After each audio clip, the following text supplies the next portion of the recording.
Score final entre l'Olympique Lyonnais et Manchester City, Ludovic Aubragnac. Un partout et victoire de City. Penalty? Non, prolongation. Prolongation? Ouais. 2-1? Ouais, par exemple. Ok. David Apadou? 2-1 Lyon. Jérôme Alonso? 2-1 City. Bob Tari? 3-1 Lyon. Et enfin Raymond Domenech? Un partout aussi. À suivre alors. Un partout. Ouais. Prolongation. Ouais. Penalty. Ouais. Et Lyon. C'est l'équipe du soir, bonsoir à tous et bienvenue. C'est fantastique. Lyon est en demi-finale, affrontera mercredi soir le grand Bayern Munich. Il y a donc deux clubs français. Dans le dernier carré de cette C1 de ce Final 8, il y a Paris qui jouera contre Leipzig et il y a l'Olympique Lyonnais qui affrontera Bayern. C'est donc une finale France-Allemagne. Voilà. C'est inouï, c'est inespéré, c'est le pied, c'est fantastique. On est en train de vivre de grands moments ensemble, chers téléspectateurs. Mes petits, juste avant évidemment de voir les images, juste avant de voir les thèmes, et petites choses comme ça, on a une petite pensée pour un camarade qui s'appelle Bob Tari. Bon prono à la mi-temps, 1-0. Bon prono score final, 3-1. Je demande tout de suite un triomphe romain. Un triomphe romain pour Bob Tari. Non, c'est pas Covid, c'est pas Covid, c'est pas Covid, c'est le triomphe, c'est pas Covid, on vous a dit, Jérôme. Il désinfecte le crâne, donc ça. Et vous devez marquer, attention, c'est Raymond Domenech qui fait chaver à l'émission, c'est pas 5 points tout ça. C'est 10 points. Voilà, 10 points. 10 4 ça fait 16 points avant de démarrer l'émission. Vous êtes tranquille. Tu avais joué 10 euros de Paris, tu partais à la barre. On reviendra évidemment en long en large sur cette soirée historique. La qualif de Lyon est-elle pour vous incontestable? Après, tu préfères ton père ou ta mère? J'ai une autre question dans ce genre-là. Cornet ou Dembélé? Qui est pour vous l'homme du match? Garcia, grand coach. Garcia est-il désormais un coach de grand match? Les notes de l'équipe du soir, c'est là où vous prendrez évidemment le contrôle de l'émission. Guardiola maudit, Guardiola peut-il vraiment gagner la Ligue des Champions sans Lionel Messi? Et puis OL et Paris Saint-Germain en demi, c'est une première historique. Il y avait déjà eu un précédent, c'était en 1993 où deux clubs français s'étaient retrouvés en demi-finale, mais de la C3, c'était Paris-Auto. La formule, on en parlera ensemble, mais juste avant, est-ce qu'on vient de vivre une qualif de légende? Est-ce qu'on est là dans un truc, mais irrationnel? Pour moi, oui. Ouais. Franchement, Oui, bien sûr. sans aucun doute. Irrationnel, ça veut dire quoi? Un truc qui n'était pas prévu. Je veux pas revenir sur le. Mais la façon, finalement, la façon dont le match s'est déroulé, la façon dont on a vu City revenir, la façon dont on a pensé que Lyon allait s'écrouler, finalement, non, ça a été même tout le contraire. Il y a plein d'ingrédients dans ce match, autour du match. Autour du match, c'est évidemment la formule de ce tournoi, que je trouve de plus en plus passionnante. Ouais, mais vraiment. Ah ben on l'adore. Hein. Ouais, non mais franchement, c'est vrai. S'il y avait des spectateurs, ce serait complètement serait dingue. exceptionnel. Je suis d'accord avec toi. Ça Je me réfléchir. souviens des débats qu'on a eu lorsque j'étais encore chez moi, on faisait l'émission, j'étais à distance, et vous étiez beaucoup à dire ouah, mais c'est dénaturé. Match aller-retour. Parce qu'on a match aller-retour, l'essence de la Coupe d'Europe. Moi j'avais peur que son match on a changé les mecs là-dessus. jouent un peu avec la tremblote, un peu sécuritaire, en se disant de toute façon il n'y a pas de retour, il n'y a pas le truc, on peut pas retourner à la situation. Sécuritaire, c'est ce qu'a fait le Peut-être. Manchester. Voilà. Mais je vais revenir parce qu'on va commencer à parler sur la fin. Il manquait à l'Olympique Lyonnais dans son histoire un grand match de légende en Coupe d'Europe. Oui. Ouais, est-ce que désormais c'est fait? Ouais, franchement, oui. Bien sûr. Mais vous avez complètement raison là-dessus. Lyon, dans les belles années, c'est-à-dire au milieu des années 2000, là, quand ils ont fait plusieurs quarts de finale, mais avec, à mon avis, une équipe qui aurait pu être vraiment candidate à la Ligue des Champions, hein, Raymond, je ne me trompe pas en disant ça. Ouais. Les années où ils se font sortir par Eindhoven, le péno de Nilmar, contre Milan, encore pire, à 2-3 minutes, ils sont qualifiés. Il aura manqué ce grand exploit, et je pense que ça leur a manqué dans leur histoire, et ça leur a manqué pour gagner les cœurs. Là, ce soir, franchement, ce qu'ils font, honnêtement, on était tous mais fous en regardant le match. Les images sont en direct, on est du côté de Lisbonne, voilà, où les supporters lyonnais sont comme nous, sont en fusion, sont ivres de joie. 22h58, peu avant 3h, on est dans le droit à l'info, mes petits, je vous donne un peu les coulisses de l'émission. Afid Libourg pour les images de l'exploit. Afid, c'est à vous. Et Lyon qui réussit l'exploit, qui se qualifie 3-1 face à Manchester City, direction les demi-finales, on va voir les buts. Et ça part dès la 24e minute. Sur une super ouverture de Marsal, c'est Garcia qui revient sur Toko Ekambi, mais qui suit l'inévitable Maxwell Cornet. À la 69e minute, Mahrez lance Sterling. Sterling élimine Denayer d'un crochet qui sort en retrait pour le Belge Kevin De Bruyne. À la 79e minute, c'est Moussa Dembélé qui part en profondeur et qui vient inscrire le but du 2-1. À la 85e minute, Sterling loupe l'immanquable. Et une minute plus tard, Aouar sur une frappe relâchée par Anderson, Moussa Dembélé suit et marque. Victoire 3-1 de l'Olympique Lyonnais, direction les demi-finales. Des demi-finales franco-allemandes. Le Bayern Munich contre l'Olympique Lyonnais et le Paris Saint-Germain contre Leipzig. Dans quelques minutes, la qualif de Lyon est-elle incontestable? Sur ce court résumé, on voit que c'était quand même ric-rac, mais on en parlera. Il manquait à Lyon un grand match de légende pour finalement entrer dans quelque chose, dans l'épopée, non? Bien sûr, mais Dave a raison.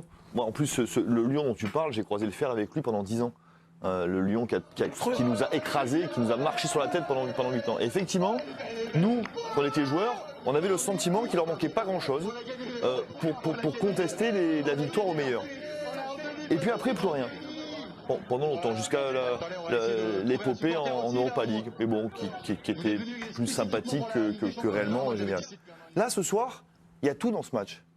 Même si Guardiola se trompe au début. À part ça, il faut encore savoir en profiter. Bien sûr. Donc, athlétiquement, techniquement, la discipline.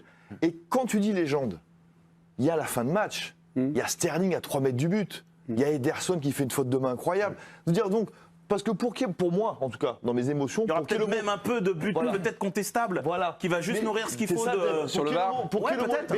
Il n'a pas tout. Enfin, excusez-moi, sur le VAR, on a vérifié parce qu'on veut préparer des petits choses. A pas touché. D'accord, parce que certains assurent que ça a été touché.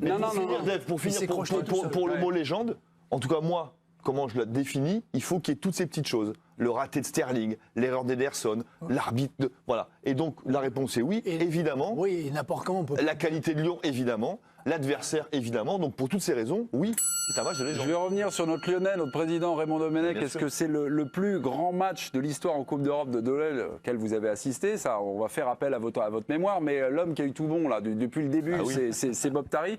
Sur ça, sur l'histoire de Lyon, de ces Coupes d'Europe, sur ce qu'on vient de dire ce soir, il y a un basculement, il y a quelque chose là qui se passe?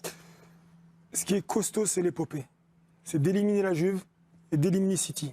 Ça, on ne pourra jamais leur enlever.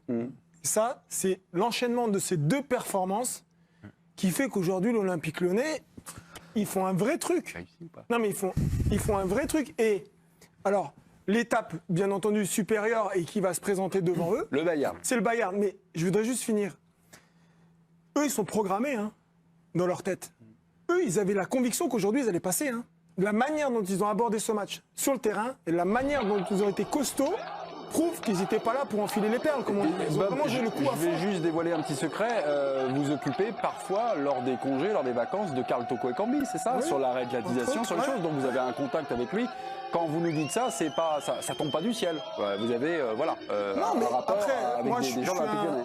Je suis un spectateur, j'aime bien me renseigner sur comment se préparent les clubs, comment ils abordent les grandes compétitions.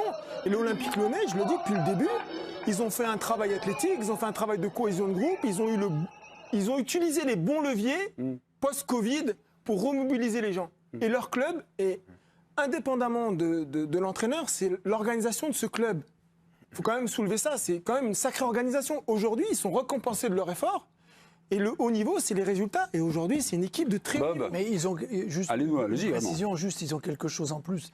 L'arrêt de ce championnat à un moment où ils sont juste à la position et qui s'arrêtent au moment où ils ne sont pas qualifiés en Coupe d'Europe, ça a été une sorte de levier. Une forme pour eux, c'est une injustice. C'est quelque part, ils l'ont vécu comme une injustice. Donc derrière, ils ont envie de se préparer, de montrer quelque chose et montrer que finalement, leur niveau, c'était pas cette 7e place parce qu'il y avait encore 10 matchs à jouer et qu'ils auraient pu être européens. Parce qu'ils y croyaient. Au moment où ils reviennent, petit à petit, eux pensaient qu'ils allaient bien finir. C'est une vraie motivation. C'est drôle ce que vous nous dites parce que moi, je me souviens qu'il y a, je ne sais plus maintenant avec ces saisons, avec ce truc-là, de la saison de l'an dernier de Marseille, qui avait foiré leur saison d'avant. Et ils ont été revanchards. Là, on est pratiquement sur une deuxième saison ou une saison bis, on ne sait pas comment on l'appelait. On a l'impression qu'il y a un truc psychologique là-dedans. De l'intérieur, le post-Covid, c'est vu comment? Il y avait la victoire contre la Juve à l'aller, ils se sont dit, là-bas, on peut faire un coup. Ils ne sont pas mis dans la position de dire, on va jouer le match retour comme de manière classique. Non, ils se sont dit, on va faire un coup, on peut les taper chez eux. On n'aborde pas la même chose que si on y va en disant, on a gagné 1-0, 15 jours après, on va là-bas, on se dit, on va tenir le score. Non, ils se disent, là-bas, on peut gagner. Et aujourd'hui, c'est pareil. Sur ce que j'ai dit, sur un match... Sur un match, c'est possible. Vous êtes intarissable, Bob Tari. J'ai retenu 2-3 petites choses et je vais me retourner en face de vous, vers votre compère. Il sait où je veux en venir parce que je suis un peu prévenu.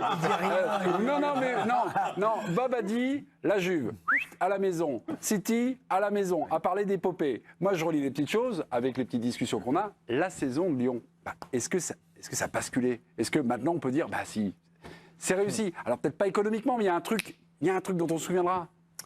Je suis encore un peu abasourdi par ce qui vient de se passer, parce que chaque match a sa vérité. Ouais. Mais cette vérité-là, moi, je m'y attendais pas, honnêtement. Hein. On l'a tous espéré autour de la table, parce que voir 2 clubs français, moi je m'y attendais pas. Donc, moi, le premier aussi. Voilà, je m'y attendais pas, je le dis. Je me mets derrière vous. Je m'attendais à voir City bousculer cette équipe.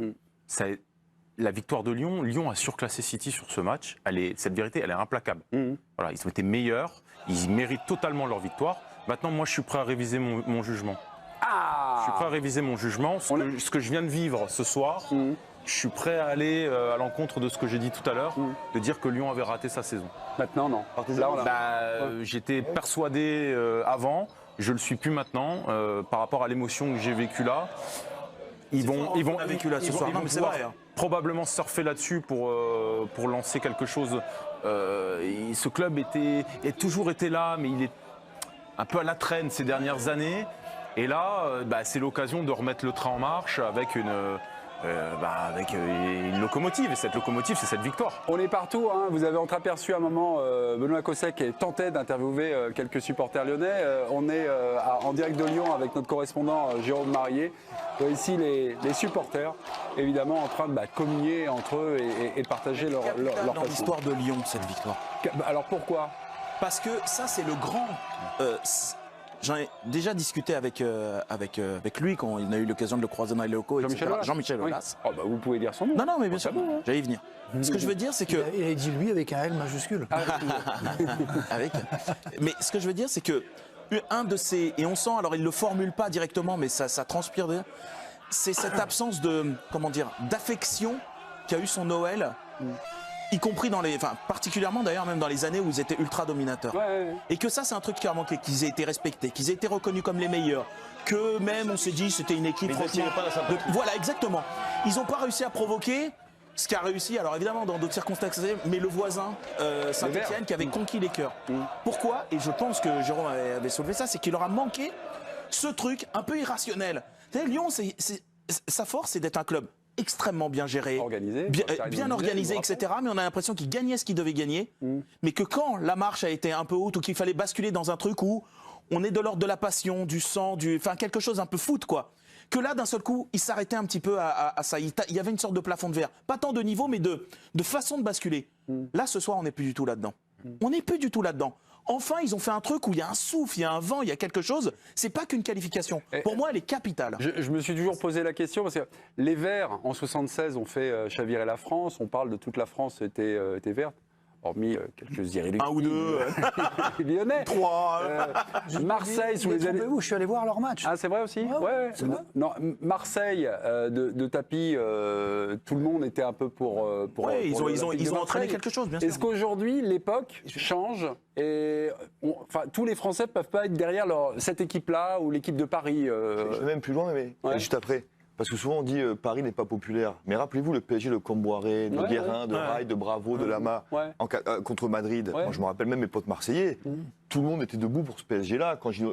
Quand Comboiré met les buts contre le Real. C'est dans un truc fou. On a un truc. Vous êtes où là à l'époque à Marseille? Moi je suis. Oui, je suis à Marseille à l'époque. Vous êtes à Marseille. Et à Marseille, ça vit. Mais il se passe un truc. Il se passe un truc parce que Antoine est un mec qui a une bonne cote. Lama, c'est le gardien que tous les gamins aimeraient être. Vous voyez, il se passe un truc à cette époque-là aussi. Et c'est vrai que Lyon, ce côté empathique, sympathique, il n'a jamais eu. Il n'a jamais eu parce que quand il était champion, ils écrasaient tout. En Coupe d'Europe, on n'a pas rêvé à cette époque-là. Non, mais donc voilà, la bascule. C'est les renversements de situation. Voilà, c'est des trucs impossibles. C'est comme aujourd'hui. C'est un truc impossible. La Juve, on était tous un peu, on disait avant, c'est possible. Il n'y avait pas vraiment la manière. c'est possible. Là, c'est fait avec la manière. Là, c'est fait Ce soir en station pour recueillir les premières réactions du côté de Lisbonne et des héros à Philibourg. Vous avez quelle réaction à nous proposer, Afid? Moussa Dembélé, celui qui vient d'être élu homme du match après son doublé, nous parle, il était sur le banc. Quand tu es sur le banc, ce n'est pas toujours facile, mais il faut garder le bon état d'esprit et apporter sa pierre à l'édifice, ce que j'ai fait. Voilà, Moussa Dembélé qui est élu homme du match après son doublé. Et autre chose, Kylian Mbappé en a profité pour réagir sur son compte Twitter. On se connecte via la tablette. Farmers League, félicitations à l'OL. Voilà, avec des applaudissements. Farmers League, hein, parce qu'en France on dit Ligue des talents, mais les Anglais, eux, disent Farmers League. Voilà, c'est un petit chambrage du côté d'Mbappé. Ok, très bien. Merci beaucoup, Afid. Sur la discussion, est-ce qu'aujourd'hui, Lyon va devenir un club populaire alors au-delà de leur région? En tout cas, je suis sûr qu'ils ont touché des gens. Ouais. Populaire, après, il faut installer. Parce que vous parlez de la peuplade de Saint-Etienne. Déjà, l'époque était particulière. Il y avait une équipe, il y avait que. Ouais. Et c'était sur 2 ou 3 ans. Et 74-75, machin, jusqu'à l'élimination contre Liverpool. Sur 3 ans, ils t'ont monopolisé la scène. Il y a quelque chose comme ça. Marseille, voilà. C'est des trucs comme ça. Mais malgré tout, ce match, je ne pense pas qu'il y ait quelqu'un qui soit resté froid devant ça. Alors que moi, je suis persuadé que les grandes heures lyonnaises 2004, 2005, 2006, je suis persuadé qu'il y en avait plein qui... Voilà, n'était pas plus touché que ça. Ce soir, je suis sûr que les gens sont Bob Tari demande la parole, il faut lui donner ce soir. Hein. Ce qui est intéressant, c'est le comportement qu'ont eu les dirigeants lyonnais durant ces derniers mois, et surtout ces dernières semaines. Alors là, on vous écoute attentivement parce que Jean-Michel Aulas, ça fait le fait post-confinement, il y a eu justement beaucoup trop de communication pas très positive autour de l'Olympique Lyonnais en se faisant passer beaucoup pour la victime. D'accord ? Fur et à mesure des semaines qui passaient, il y a eu moins de présence médiatique sur le terrain, je parle de la com, mais plus sur le terrain vert. Et aujourd'hui, on est passé d'un extrême à l'autre. Vous comprenez la subtilité ? Et aujourd'hui, ce côté populaire prime sur l'aspect maxi-communication devant les médias. Aujourd'hui, ce qui est intéressant, c'est les émotions que cette équipe elle véhicule. C'est-à-dire qu'on est... Moi, quand je vois le petit Cacré jouer au foot, quand je vois Aouar s'éclater sur un terrain, mais surtout, quand il y avait l'appel de Toko et que c'est Dembélé, on est tous debout, on se dit, il va y aller. Et en fait, l'émotion que cette équipe a créée, qu'elle suscite depuis la Juve, franchement, c'est fantastique, faut dire la vérité. Pas depuis vraiment la Juve, parce que la qualification contre la Juve, on sentait qu'il allait se passer un truc. Mais si tu veux, je suis pas tout à fait dans l'émotion comme je le suis ce soir, parce que ce soir, c'est football. Ce soir, on voit autre chose dans les sorties de balles, dans les intentions, dans la capacité à sortir, ouais, tu as raison. Et moi, j'arrive à m'identifier en fait à certains mecs de cette équipe, à des moments que j'ai vécu moi dans ma carrière. Lesquels? Quel joueur là? Bah moi, Cacré, putain, c'est formidable ce qu'il fait. Oh, les 2 buts, parce qu'on parle de Dembélé, l'homme du match. Celui qui sort faire le pressing, 19 ans, et sortir comme ça contre City, faire un pressing haut, taper 2 fois le ballon et marquer 2 buts, c'est quand même pas neutre pour un gamin de 19 ans dont on avait arrêté de parler pendant quelques temps, parce qu'il avait joué un peu, il était passé à l'as, et puis on s'est dit ouais encore, bon allez, on le reverra peut-être, mais pas terrible. Je trouve que le gamin, il a du caractère. Moi j'avais aussi un certain caractère, donc je me retrouve, je m'identifie. Aouar, vite, on attendait qu'il sorte les ballons enfin, allez, clic, clac, crochet, je mets... ce soir, il a fait la musique. Il a fait le tempo, la musique. C'était samba, tu vois, au milieu. Mais au-delà de ça, c'était fantastique. La qualité, ils l'ont. La qualité, ils l'ont. On voit des joueurs. C'est pour ça qu'ils nous déçoivent souvent. Parce qu'on sait qu'ils sont pleins de qualité, cette équipe. La qualité, ils l'ont. L'état d'esprit. Non, vous voulez, non, mais alors on va presque là-dessus. Non, mais plus autre chose, plus que l'état d'esprit, la conviction. Ouais. Bob a dit quelque chose. Voilà, ils sont dans leur tête, ils sont programmés. Je vous invite à reprendre une déclaration. Pourtant, Jean-Michel Aulas, on a été critique. Moi, j'ai été critique pas mal aussi sur lui. Mais il y a quand même quelque chose qu'il faut retenir de ce qu'il avait dit avant la finale de Coupe de la Ligue. Ouais. Quand, justement, Bob dit, à un moment, la communication a basculé vers autre chose. C'est-à-dire, il y a eu le moment où j'avais raison avant tout le monde et on a patati et patata. Mais derrière, ensuite, il a basculé, petit à petit. Et il a dit quelque chose. Il a dit, mais comment ça, Lyon ne sera pas européen? Il y a encore 2 moyens de l'être. Et on ne sera peut-être pas par le moyen que vous croyez. Ouais. Vous vous souvenez de ça? Ouais, ça veut dire que moi, j'ai pas de boule de cristal et je sais pas, et peut-être que contre le Bayern, ça va s'arrêter. Mais ce que je veux dire, c'est que dans la tête de l'organisation, quand il dit ça, C'est conditionné. exactement, tu conditionnes les mecs. C'est-à-dire que les mecs, quand ils se pointent à Turin, puis à Lisbonne, ils viennent pas pour se dire c'est déjà pas mal.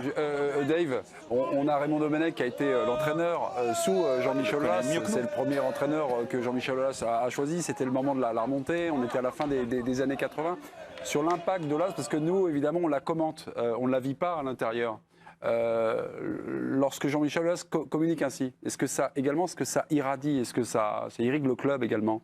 Il passe un vrai message de confiance, de continuité. Il a construit ce club. Étape après étape, à chaque fois, son étape a amené quelque chose en plus. Et son discours, il ne parle pas autant qu'on l'imagine. Hein. Je veux dire, avec les entraîneurs, il laisse travailler. Non, mais il sait parler au bon moment, quand il faut, s'il y en a besoin. Et il a ce côté... Il ne surcommunique pas à l'intérieur du club? Ah non, pas du tout. Ouais, c'est drôle parce que c'est plutôt ce qu'on imagine par rapport à ce qu'il donne à l'extérieur. C'est tout, mais tu disais souvent... Au contraire, il écoute, il vient toujours. Il est là. Après, de temps en temps, il dit un petit truc aux uns aux autres, mais il intervient. Il ne fait jamais doublon avec l'entraîneur. Ouais. Il ne se positionne pas à la place de l'entraîneur. Il a un message supérieur qui va plus loin. Ouais. L'entraîneur, c'est le moment, et lui, il amène autre chose. On va retrouver Benoît Cosset, notre envoyé spécial à Lisbonne, qui est à la pêche aux réactions des supporters lyonnais. On s'excuse juste un peu pour le son. C'est un peu comme ça, la one again, comme disait John. On est à la France, on a réussi à faire mettre la chaîne L'équipe ici, en direct de Lisbonne. C'est pour vous dire, voilà, le PSG Lyon en demi-finale, c'était extraordinaire. Et ici, au Spot Bar, qui est un bar qui est tenu par un ancien lyonnais, beaucoup de supporters lyonnais étaient présents. Des supporters qui étaient venus pour prendre du plaisir déjà de vivre un quart de finale de Ligue des Champions et puis qui ont vécu une soirée extraordinaire. Alors oui, il y a eu le premier but évidemment qui a marqué les esprits. Puis derrière, il y a eu cette crainte au moment de l'égalisation de Manchester City et l'explosion de joie finale. Alors les Lyonnais veulent partager dans la rue. On a vu tout à l'heure quelques fumigènes. On a vu beaucoup de réactions que vous entendrez peut-être de supporters lyonnais qui sont prêts à rester ici encore une semaine de plus pour profiter évidemment de l'exploit lyonnais. La nuit va être longue et nous irons bien sûr à l'hôtel des Lyonnais pour accueillir les joueurs parce que j'imagine qu'eux aussi vont faire une énorme fête ce soir. Merci beaucoup. Merci Benoît. Merci. Sympa de regarder l'équipe du soir du côté de Lisbonne. La qualification de Lyon est-elle incontestable? Là, on va rentrer un petit peu dans le match de ce que vous avez vécu. Il y a eu Ludovic Obrania qui nous a dit avant, j'étais un peu sceptique sur cette saison de Lyon, mais ce soir, je chavire. La saison est vraiment réussie. Et cette qualif de Lyon, est-ce qu'elle est incontestable? Oui. Jérôme? Oui. Parce que c'est pas le tout que les autres se trompent. En l'occurrence, qu'un coach se trompe, c'est qu'il faut encore savoir en profiter, avoir les armes pour le faire, le physique pour le faire et la discipline pour le faire. Donc une fois qu'on a dit que Guardiola, et on l'a tous dit, a fait une compo un petit peu spéciale pour commencer, ça on l'a tous vu, mais après il faut faire son match quand même. Oui. À toutes les lignes, ils ont tous été performants. Ouais. Tous. Athlétiquement, Bob l'a expliqué mieux que nous. Moi, techniquement, ils ont été à un niveau de justesse que j'avais entreaperçu, mais c'est que physiquement, ils n'étaient pas vraiment prêts, mais qu'à un niveau de justesse technique fantastique. Et puis, au niveau, encore une fois, de l'état d'esprit et de la discipline, franchement, il n'y a rien à dire. On a vibré à la fin parce qu'il y a Sterling, parce qu'il y a De Bruyne qui marque, parce qu'il y a Sterling. C'est pas anodin le truc de Sterling. Mais non, voilà. Il y a une sorte de baraka, il y a un truc. Mais évidemment, d'ailleurs, de bout en bout, si on enlève les 2 dernières minutes, de la première minute à la 89e minute, c'est pas anodin pour City. Est-ce qu'il y aura une question? Pardon. Il y aura une question, il y aura bien une question, mais il y aura une question. Il y aura une question sur un coach français, tout ça, machin, tout ça. Attendez, franchement, on va pas s'engueuler ce soir, on va pas se fâcher ce soir. Mais est-ce qu'il y aura une question là-dessus? Parce que dans l'autre sens, on l'aurait déjà eu. Donc je trouve anormal qu'on l'ait pas encore eu cette question. Enfin, tu commences l'émission. Un petit tweet à la pub. À Philibourg, je vous donne la main, je prends un petit peu le feu par le président. Je vois ça, mémé. Phil, vous avez un président, vous aussi, à nous proposer, j'ai l'impression. J'ai un président, c'est Jean-Michel Aulas, tout simplement, qui s'est exprimé au micro d'RMC juste après la rencontre. Et il y met un petit tiers. C'est formidable d'avoir enchaîné les qualifications contre la Juve et Manchester. C'est un exploit, mais aussi une sorte de résonance par rapport à tout ce qu'on a vécu ces derniers mois.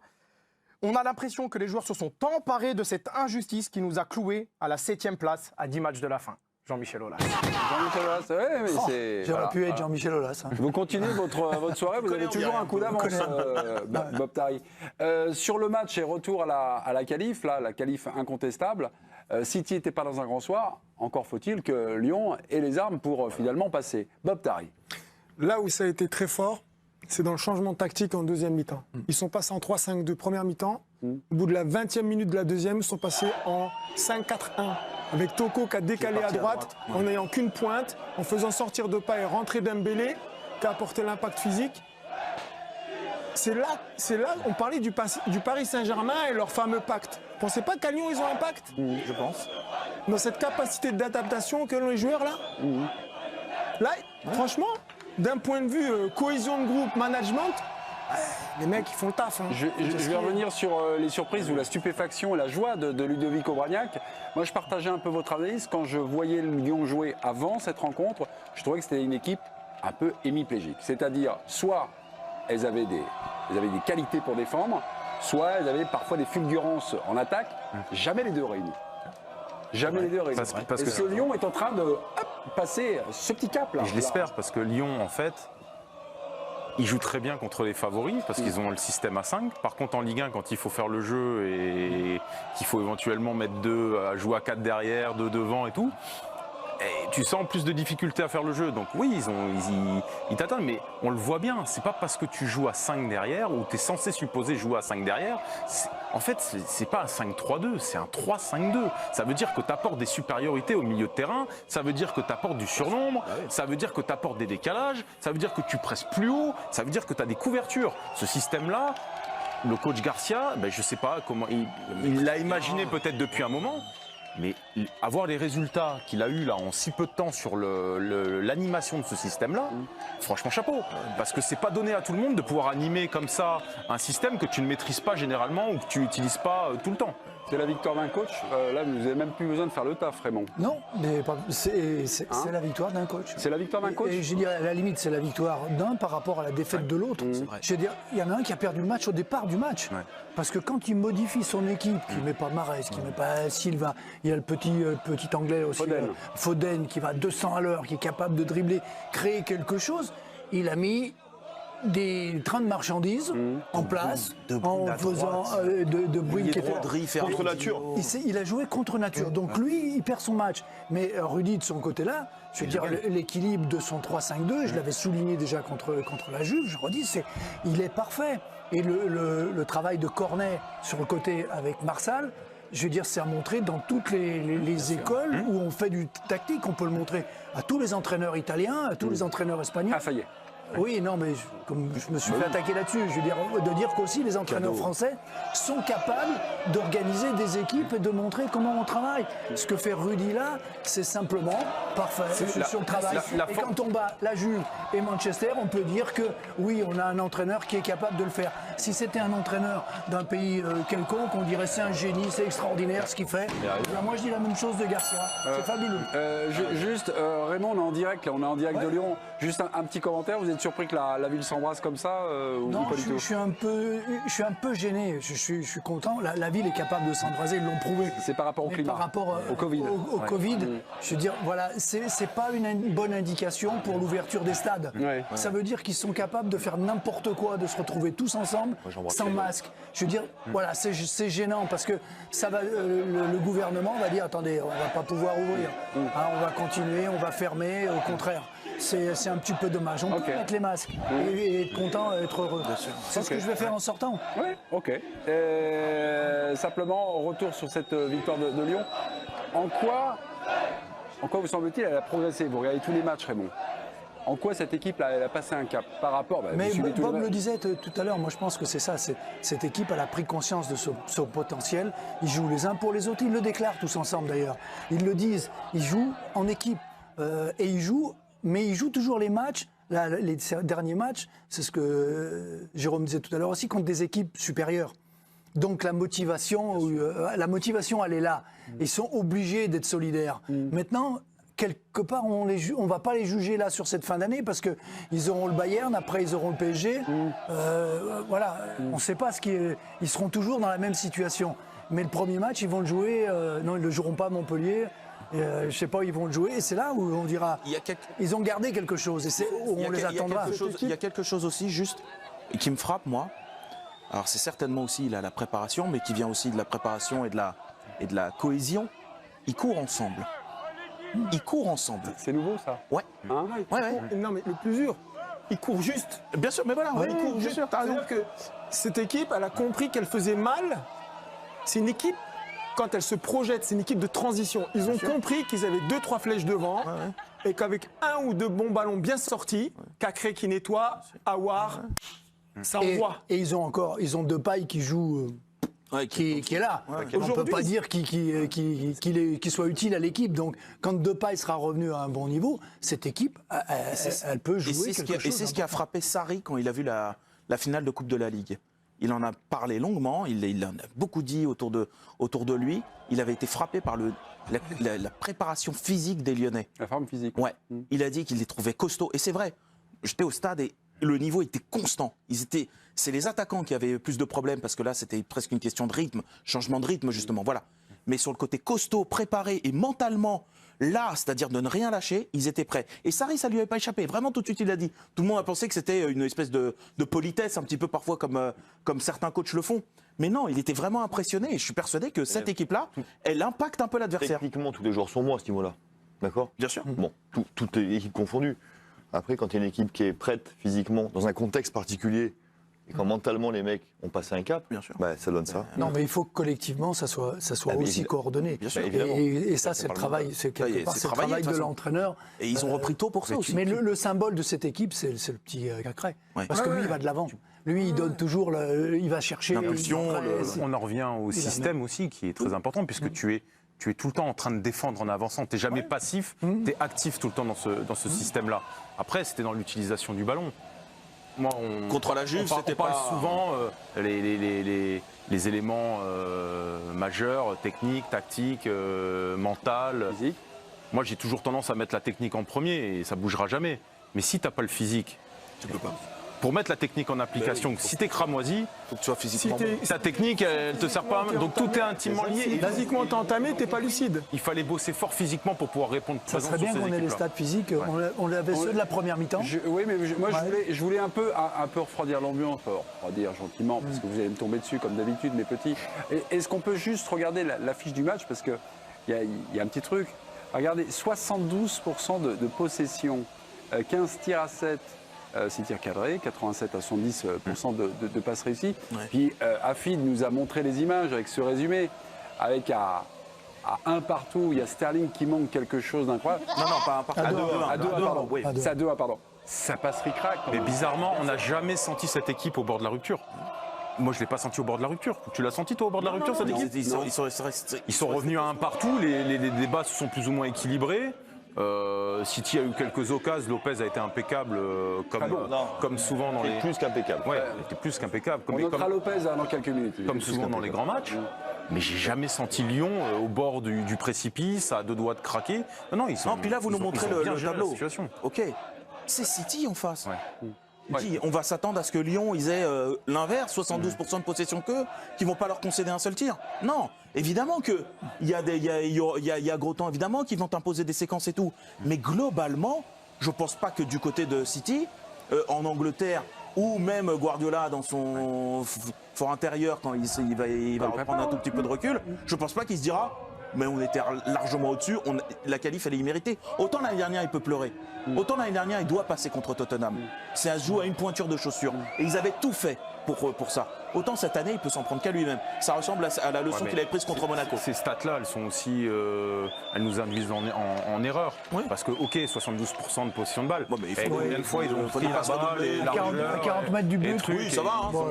Elle a 90 même. On m'en fout, moi. Elle a été stérile, la possession. Par contre, les 20% qui restaient pour les 30% ou entre 25 et 30% qui restaient pour Lyon, par contre, eux, ils les ont utilisés à bon escient. À Philibourg, pour quelques réactions, quelques photos, quelques indiscrétions autour de cette rencontre. C'est une réaction, c'est Anthony Lopez, le gardien de l'Olympique Lyonnais, qui s'est exprimé au micro d'RMC. Notre système a fonctionné à 5 derrière en défense, en exploitant les ailes en attaque. On savait qu'on aurait des occasions, les attaquants les ont mises. Très heureux et très satisfait du résultat. On a battu cette grande équipe de City 3-1. On mérite d'être là. C'est incroyable parce qu'on est l'équipe surprise. On joue au football pour vivre des matchs comme ça. Maintenant, on est en demi-finale. On va bien se reposer. On a dépensé beaucoup d'énergie. On va tranquillement se préparer pour le Bayern de Munich. Et ça sera donc mercredi soir. J'avais une petite. Oui, j'ai autre chose, autant pour moi. Oui, mais je vous laisse un petit peu respirer gentiment. Vous avez autre chose, je vous écoute. C'est une photo de Moussa Dembélé via la tablette là avec le trophée du meilleur joueur élu homme du match ce soir. Après, super revanche quand même. C'est fou parce que les remplaçants soient élus homme du match. Sur un peu de temps. Parce qu'en 20 minutes, il est élu homme du match. Mais quand tu es dans l'état d'esprit, contre la Juve, il n'y était pas. Non, il était pas. Justement, Cornet face à Dembélé. Qui est pour vous l'homme de cette rencontre de légende? Habillage à l'américaine. Et on y va. Ludovic Obraniak, Cornet.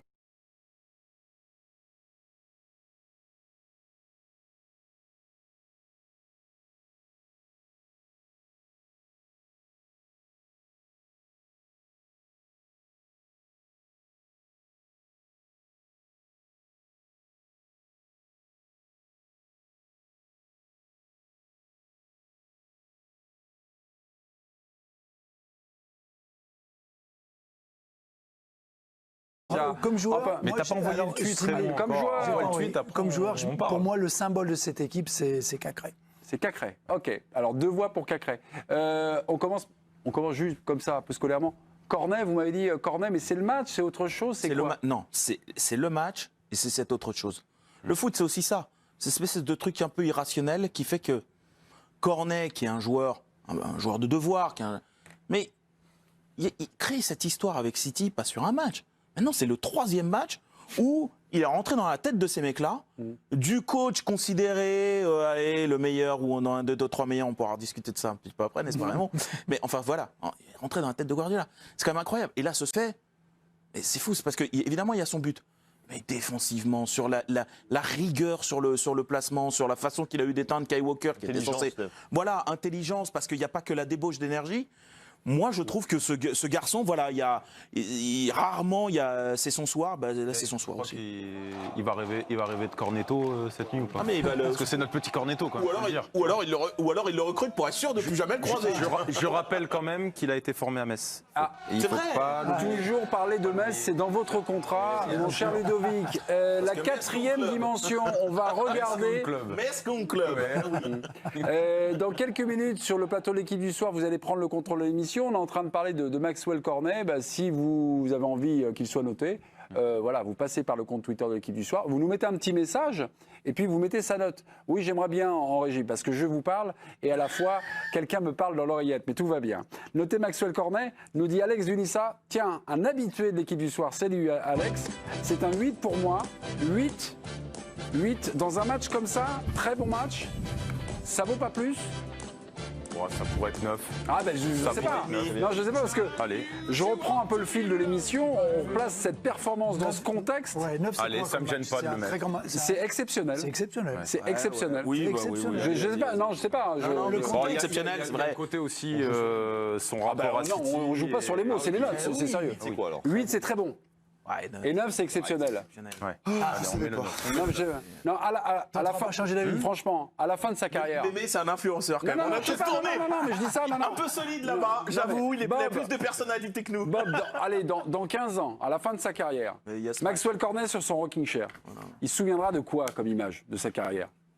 Celle-là. Et c'est lui. Cornet, le jour où il arrête sa carrière, c'est ça que tu ressens. C'est pas fini. Ah oui, vous êtes en mission aussi. Oui. C'est pas fini. Mais même indépendamment de cette épopée-là, c'est pas fini. Peut-être que ça peut être un déclencheur. Peut-être que ça va lui permettre de passer un cap. Il a fait un très bon match. Il a marqué un but. Défensivement, il a fait le taf. Ah oui. D'accord. Plus que le taf, parce qu'il n'a pas une formation défensive. Et surtout, il a fait des choses qui étaient très intéressantes en contre-attaque. Après, moi je mets Dembélé. Pourquoi ? Attendez, Dembélé. Attendez. Mais vous allez. On n'est pas avec des gens de haut niveau tout le temps, là. On est au footing. Juste, on va passer. Nous, tranquille, tu vois ce que je veux dire, on est là, peinard. Qu'est-ce qu'on me dit? Attends. Est-ce que là. Non, juste, chers téléspectateurs, parce que vous me dites, mais le mec qui présente, là, il panouille complet. On attend la 4e dimension, c'est-à-dire la représentation du but de Maxwell Cornet. Est-ce que. J'entends la musique. Ouais, fait flipper. Allez, on rentre sur le terrain. On rentre, le moment décisif. Alors, Martial vient d'ouvrir pour Toko Ekambi. Ça, c'était le plan de Rudy Garcia, trouver rapidement la profondeur. Et puis regardez derrière. Regardez le sprint de Maxwell Cornet. Arrière latéral. Hein. Oui, regardez où il est. Non, joueur de couloir. Ouais. Piston, latéral contre de City, système t'as plus A5. tendance à être un peu plus bas qu'autre chose. C'est-à-dire qu'au lieu d'être un 5-3-2, là, ils étaient vraiment un 3-5-2. Non, mais c'est Parce là que s'il est le cul sur son poteau de corner en se disant, il faut surtout pas, il y est pas sur ce ballon. Donc ça veut dire que il y avait une volonté d'aller Comme chercher. tu le dis, il y a une action aussi où il est aux avant-postes, il y a presque Bien sûr, pénalty. Il y a pénalty, franchement, il y a hors jeu, mais on peut discuter sur le Et péno. puis hein. surtout, il faut le mettre. Hein. Oui, Parce qu'il ouvre bien son pied, il est lucide à ce moment-là, il suit Toko. C'est surtout ça. Il suit Toko parce qu'il sent le truc. Et ça vient de sa formation offensive. Quoi. Ça veut dire, si tu le sens pas, tu montes pas. Et lui, il a senti avec l'appel en Toko. Qu'est-ce qu'on dit de la formation de Walker qui ne suit pas du tout? Ah ben. Rémo va tous se les faire. Attends les Espagnols, maintenant les Anglais. Mais non, à ce niveau-là, je veux dire, tu as un ballon en profondeur, il y a un contre un là-bas, et l'autre, il regarde l'action, il le laisse se débrouiller tout seul. Et Ederson. Il y a un moment, il y a un problème. Ederson, vous voulez parler C'est d'Ederson lui qui s'est engueulé avec Guardiola. Attendez, un grand truc. Un Vous allez gardien peut critiquer. parler d'un gardien. Ça fait partie de l'irrationnel. C'est-à-dire qu'en une minute, tu as un des meilleurs attaquants du monde qui rate à 4 mètres du but sans fourbon, et un des meilleurs gardiens du monde qui relâche un ballon. Qui est extrêmement, à ce niveau-là, qui est extrêmement simple. Donc, tu parlais d'irrationnel, mais il y a aussi ça dans ce match-là, au-delà de l'intelligence des Lyonnais. Il y a que tu as un gardien côté français qui fait encore une fois un super match dans un grand match. C'est pas la première fois. Et de l'autre côté du terrain, un gardien qui a eu 3 arrêts à faire et qui n'en a pas fait. On a un gardien, on a un attaquant, on a un défenseur, Raymond Domenech. Sur l'intervention de Garcia, j'ai l'impression que Garcia intervient. Enfin, c'est une intervention, c'est un tacle, mais vraiment pour repartir. Est-ce qu'il y avait une intervention, je sais pas, plus défensive à faire dans son geste? En fait, Elle n'est pas facile parce que non, c'est pas facile. Toko a fait le super contrôle. C'est le contrôle qui l'amène devant tout de suite. D'accord. L'autre revient. Il peut essayer, au lieu de vouloir la pousser, de carrément la bloquer. Ouais, j'ai l'impression qu'il veut tout de suite pour la rejouer, en fait, il a l'intention. Alors qu'il doit peut-être la garder là pour que l'autre vienne buter dessus. Ça tend sûrement pas à voir l'arrière gauche adverse et l'autre qui revienne à cette position-là. Ouais. Et peut-être qu'il croit surtout que son latéral est revenu et a suivi. Bon, on fait un débat, chers téléspectateurs de l'équipe du soir, Cornet ou Dembélé, c'est ardemment contesté parce que j'ai un Cornet contre un Dembélé, Dembélé pour vous. Et des Cacrés. Et des Cacrés en pagaille, et du Lopez également, le petit Lopez. Et Aouar et tout ça. Ok mes petits. Mais Dembélé a planté 2 buts ce soir. Pour vous, c'est l'homme du match, Dembélé. Pourquoi ? C'est l'homme du match dans l'état d'esprit et surtout ce qu'il a produit en 20 minutes. Il a apporté un peu plus de densité physique devant, le jeu dos au but. C'est quand même un tronc. Il a beaucoup gêné. Et surtout, il a 2 occasions et il les plante. Hein. Et aussi, c'est pour ça que d'un point de vue coaching, j'ai trouvé ça intéressant. Parce qu'au début, vraiment, j'étais très étonné que Toko Ekambi... Par ta droite. Non, mais débute le match parce que je me suis dit... Contre Paris, contre la Juve, il a mis Toko sur le banc pour apporter de la vitesse, mais là, il le fait débuter. Et j'étais pas un peu sceptique, mais je me dis, il tente un coup quand même, parce que Dembélé, c'est quand même ton striker, enfin ton buteur numéro 1. Tu le mets sur le banc. Tu le perds. Mais il a répondu présent, et surtout, c'est lui qui... Alors autant Maxwell, il a mis un petit coup sur la tête aux Anglais, mais Dembélé leur a mis la tête sous l'eau. Hein. Là, concrètement, le deuxième but, ça les a séchés. Et après, d'un point de vue psychologique, son entrée a été déterminante pour sceller le sort des Anglais. On revient en 4e dimension pour voir le premier but de Dembélé, comme ça. Vous allez voir. Vous avez encore la musique? Voilà, merci mes petits. Moussa Dembélé. Alors, il n'y a pas hors-jeu. Karl Toko Ekambi ne touche pas le ballon, il est en position de hors-jeu, mais voilà. Et il a l'intelligence de ne pas le jouer puisqu'il sait qu'il est...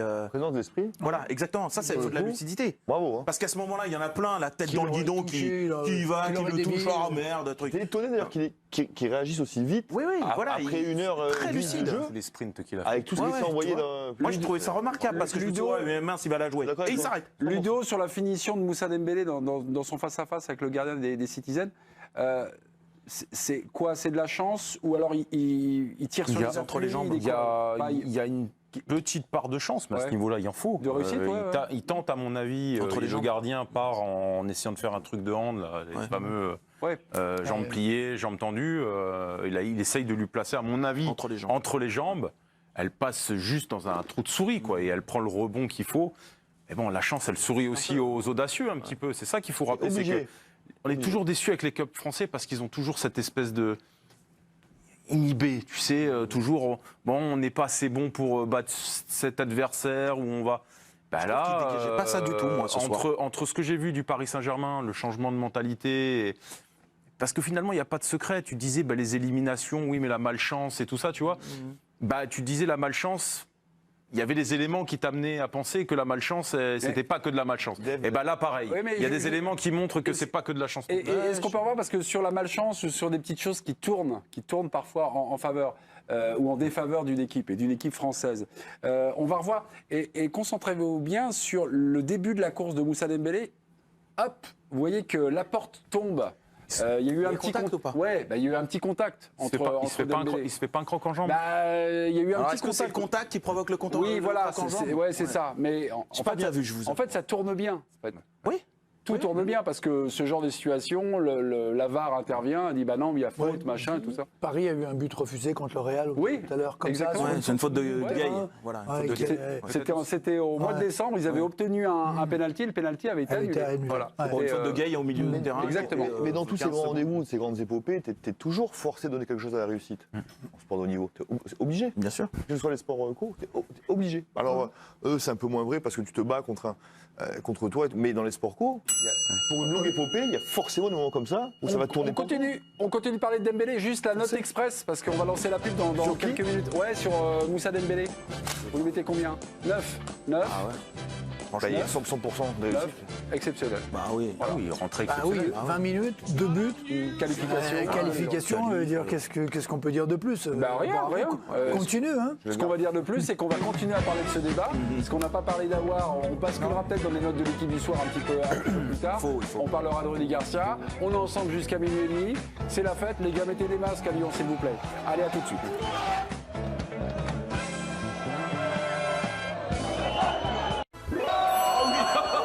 Mes amis, nous vivons une soirée fantastique avec l'Olympique Lyonnais qualifié pour le dernier carré. L'Olympique Lyonnais de Rudy Garcia, on en parle dans quelques minutes, a renversé littéralement le City de Guardiola.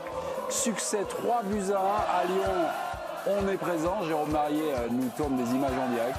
Eh bien, c'est évidemment l'euphorie. Lyon est dans le dernier carré, ce sera le Bayern. Le match est passionnant, ce sera mercredi soir. 10 de l'air, Harry est toujours en lice. Face à Leipzig, ça sera mardi. On peut bomber le torse. La Ligue des talents. On attend instamment un tweet du directeur général de la Ligue. C'est clair, évidemment. Quillot. C'est qui le patron ? Mes petits Raymond Domenech, le président. L'homme qui ne se trompe jamais, qui a toujours un coup d'avance, c'est Bob Tari, Jérôme Alonso, Ludovic Obraniak, David Padou. Pour les nouvelles, les images, Afid Ibou. Afid, c'est à vous. Afid. L'Olympique Lyonnais, victoire 3 buts à 1 contre Manchester City, direction les demi-finales. On va revoir les images. 24e minute sur une super ouverture de Marsal. C'est Toko Kambi qui est au duel avec Garcia, mais il est repris. Et c'est l'inévitable Maxwell Cornet qui vient ouvrir le score. À la 69e minute, Mahrez lance Sterling en profondeur. Sterling élimine Denayer qui sont en retrait pour De Bruyne. Égalisation. À la 79e minute, c'est Moussa Dembélé qui part tout seul au but.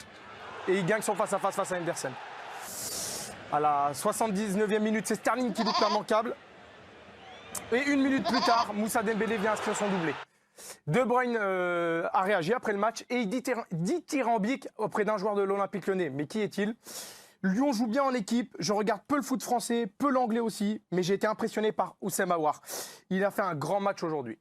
Ok, Aouar, on le notera dans quelques minutes dans les notes de l'équipe du soir. On parlera également du gardien de Lopez qui a bluffé donc Jérôme Alonso et puis Maxence Cacré continue à rallier les suffrages.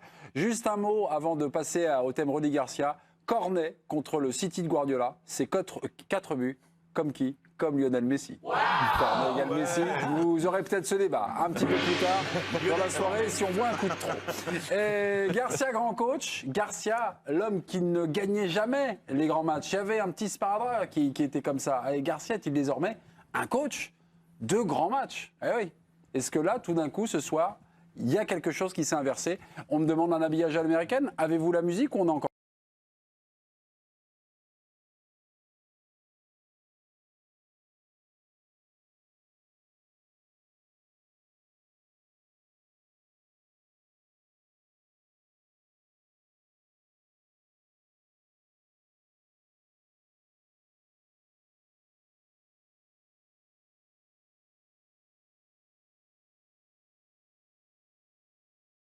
Il n'y a pas d'intérêt, il n'y a pas débat.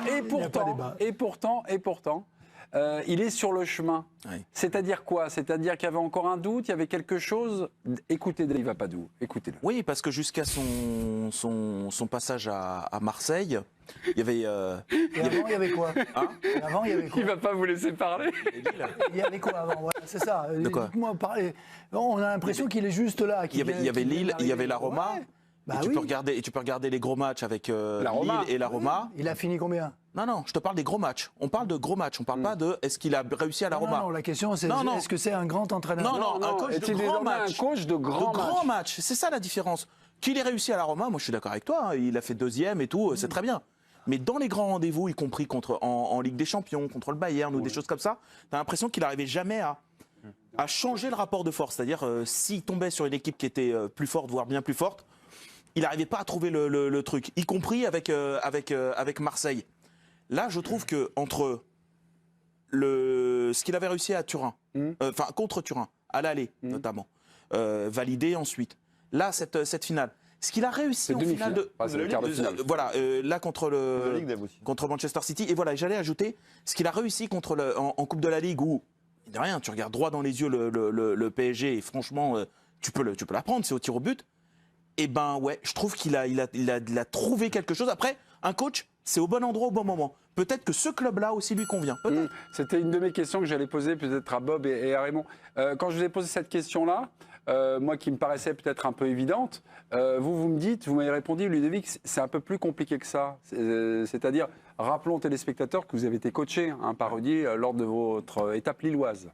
La vie de coach, finalement, ça tient qu'à un fil. Regardez ce soir, on fait basculer Rudy Garcia, qu'on pourrissait, qu'on a pourri toute l'année, où on disait que c'était un idiot fini, qui savait rien faire, qu'il était nul, et on encensait Guardiola, qui ce soir se plante. Donc la vérité, elle est un peu à droite et elle est un peu à gauche aussi, mais. Moi, je l'ai eu à Lille, il y a eu la hype du coach Garcia quand on a joué avec Lille. Après, il est parti à l'étranger où il a fait une très belle année. Et puis, ça s'est un peu compliqué. Mais si tu veux, on est dans un truc où, pour moi, Guardiola, c'est quelqu'un qui a inventé quelque chose. C'est un maître, Guardiola. Certains s'inspirent de lui alors qu'il est encore en activité. Le coach Garcia... Il n'a pas encore on se dit pas, tiens, encore une référence. Et je trouve que ces entraîneurs dépendent beaucoup aussi. Un bon entraîneur, il est aussi sujet à la qualité de ses joueurs et à ce qu'il insuffle à ses joueurs. Et Rudy, il est très fort là-dedans, c'est qu'il sait motiver une équipe.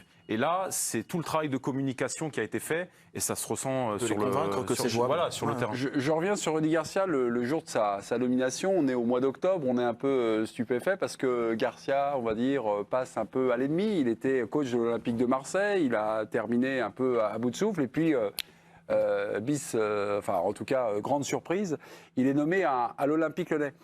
Et on s'est souvent demandé si Garcia, c'était une faute de l'avoir nommé. Il semblerait qu'avec sa personnalité, que ça matche beaucoup aussi avec l'organisation lyonnaise, Raymond, non? C'est quelque chose de carré à Lyon. Ouais. C'est avec un président qui intervient, ce que je disais tout à l'heure, quand il faut, comme il faut, où il faut.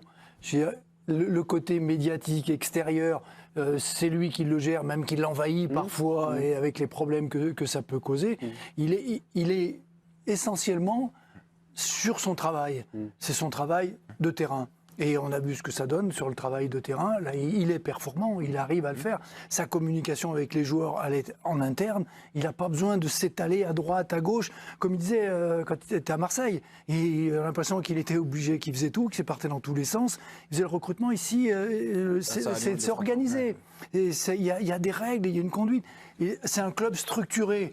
Un bon entraîneur, qui est compétent, dans un club structuré, il a des résultats.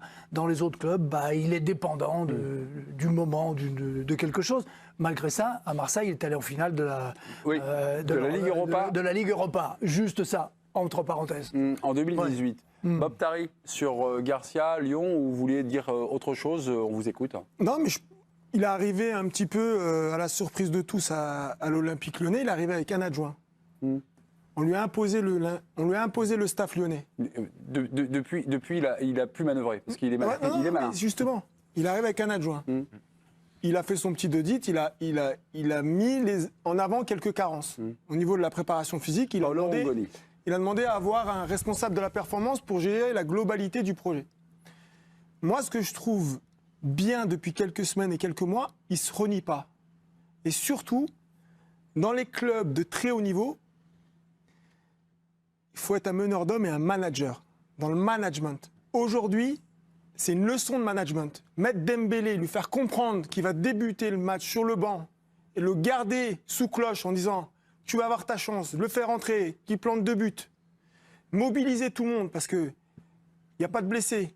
Il y a des mécontents. Il y a des joueurs qui ont envie de jouer, mais qui ne jouent pas. Les Reine Adélaïde, les Traoré, Cherki, les Mendes, on pense peut-être les Cherki. Cherki, Ça, c'est encore plus dur de faire motiver ces joueurs-là qui peuvent te pourrir une ambiance dans un vestiaire. Parce que eux, ils sont à côté, ils mangent leur pain noir en se disant « Oh là là, eux, ils jouent, moi je joue pas ». Ça, si, c'est vraiment important parce que tu as un groupe de 24-25 joueurs où tu dois les garder motivés. Il en a encore sous le pied. Non, mais il en a encore sous le pied. Ça vaut une prolongation. Je peux prolonger, mais je pense que je peux prolonger. La prolongation? Non, je peux prolonger. Non, la prolongation, c'est après. Vous allez prolonger dans la prolongation. Bah oui, attendez, c'est de la télé. À tout de suite. Ouais, mais je suis un homme d'action, moi. L'Olympique Lyonnais est en demi-finale de la Ligue des Champions. L'Olympique Lyonnais a terrassé Manchester City sur le score de 3-1. L'Olympique Lyonnais continue sa route du côté de Lisbonne et affrontera mercredi soir, le Bayern Munich. Paris est qualifié et affrontera Leipzig. C'est donc un match France-Allemagne. On est ensemble jusqu'à minuit et demi en compagnie de Jérôme Alonso, en compagnie de Dave Vapadou, en compagnie de Bob Tari, de Ludovic Obraniak, du président Raymond Domenech, pour les images, le chirurgien de l'image, à Philibourg, pour ce match extraordinaire. On y va, Phil. Eh bien, l'Olympique Lyonnais, on le redit. Il n'est pas minuit. Il n'est pas minuit. On me dit qu'il n'est pas minuit dans l'oreillette. Ah, il n'est pas minuit. Ah bah oui, excusez-moi. Quand on vous dit attends, j'ai eu un haut au cœur. Commence à parler, Phil. Commence à parler. Et je vous fais attends. Mais vous avez été stoppé net. En effet, pour nos téléspectateurs, on a une chaîne d'infos et le droit à l'info, c'est à partir des heures ouvrables. Il est 23h58. On ne peut pas légalement passer cette image-là de la victoire de l'Olympique. Si jeune. Pardonnez-moi. On va revenir les 12 coups de minuit, vous n'allez pas les louper. Pardonnez-moi, c'est de ma faute. Sur Garcia est désormais un coach de grand match. Juste avant la pause, Bob Tari nous parlait du management. Un management très difficile dans ces circonstances, puisqu'il y a 11 joueurs qui jouent. C'est vrai qu'il y a des remplaçants qui peuvent jouer, mais la victoire de Garcia, en tout cas dans ce Final 8, c'est de ne pas perdre ses remplaçants. Ludovic Obraniak, à Lille. Ah oui. Moi, j'ai le souvenir des compos de départ. Hazard, Gervinho, le troisième, je ne me souviens plus. C'était Moussasso. Vous étiez souvent sur le banc des remplaçants. Ça m'est arrivé. Ouais, ça vous est arrivé. Ça m'est arrivé, mais moi, à chaque fois que je rentrais, j'étais décisif avec Tullio et Pierre-Alain à l'époque. Et en 2011, là, cette année-là. Excusez-moi, pourquoi vous. À chaque fois que je rentrais, j'étais décisif. Non. Jérôme, c'est un attaquant, le mec doute pas. Je te dis ça parce que c'est ce qui, moi. Réponds pas, il te branche. Tous les 3 jours, j'étais dans le bureau. Ah ouais? Ah ouais, tous les 3 jours. Ah oui, j'allais toquer, on s'embrouillait. Ah oui, tout le temps. Enfin, souvent. Et c'est ce qui fait qu'on avait une relation un peu.